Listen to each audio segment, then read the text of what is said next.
Background and beliefs. Let's now discuss some of the background and beliefs regarding morphology. A general introduction to morphology and morphological analysis from the point of view of a morphologist. That how does a morphologist look at a morphology and what he believes, what he feels, what background he believes in, and what he has to offer us. Some of our fundamental beliefs about linguistic and linguistic methodology. So we are going to discuss some fundamental beliefs with which we start the topic morphology.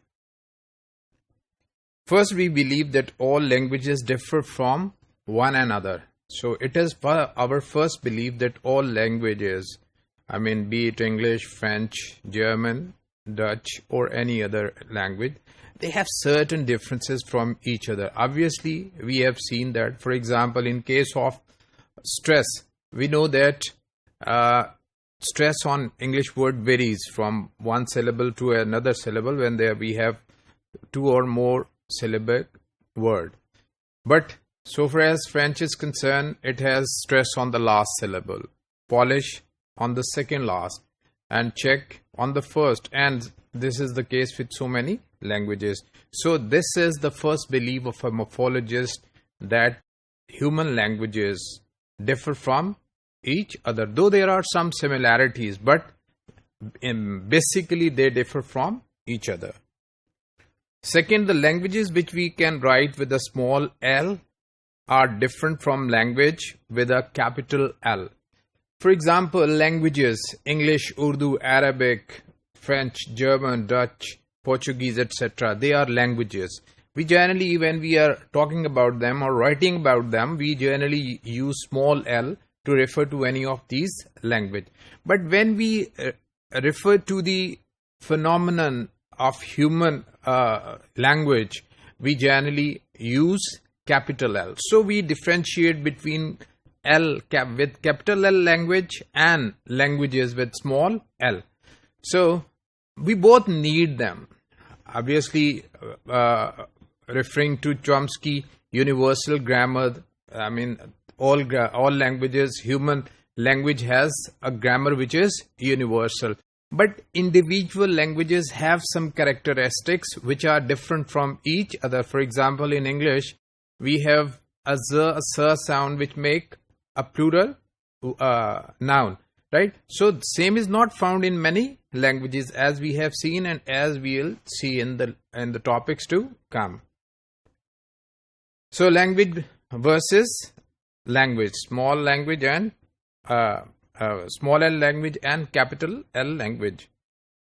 Individual languages have features that are not characteristic of language in general, as I just cited an example.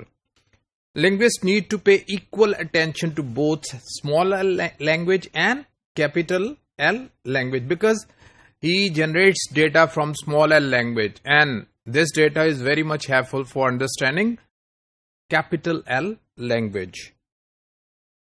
Our next belief in morphology is a distinct component of languages or grammar. So it's a distinct component. It's different from other languages.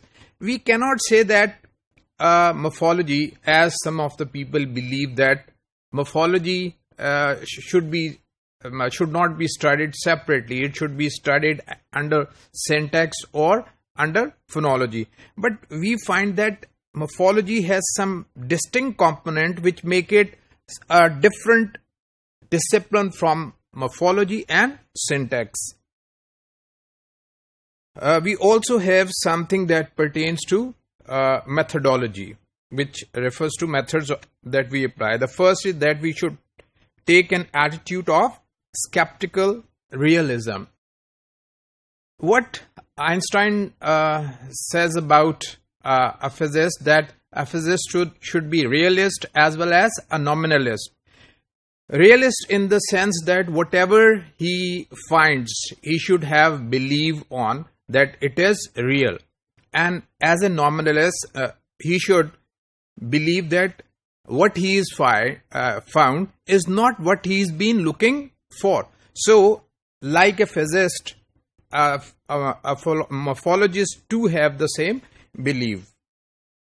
So, this is what Albert Einstein said. A physicist must be both a realist and a nominalist. Our other methodological belief can be summed up as a motto: anything goes. So this is a saying by Paul Feyerabend, who was a believer of against method, a philosopher of the 20th century. He said that everything goes. He said that if any method does not inhibit progress, it goes. I mean, if we have found a method and this method does not stop us from looking for other methods and other things, it means that it goes. So, as a morphologist, we do not stick with one philosophy. We keep on looking for other new things. So, we believe on a non-hold barred approach to linguistics, which does not bar us from looking for new methods, for new methodologies, for new approaches. We keep on looking for one and another approach, right?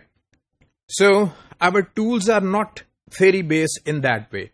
Because if we believe in one theory, it means that we'll have to adopt the tools of that theory. It is not the case with the morphologist.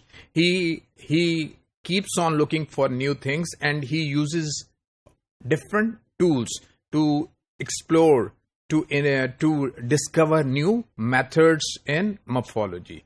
So these are some of the beliefs and the background which a morphologist must keep him or herself before him or herself when he is investigating into this discipline.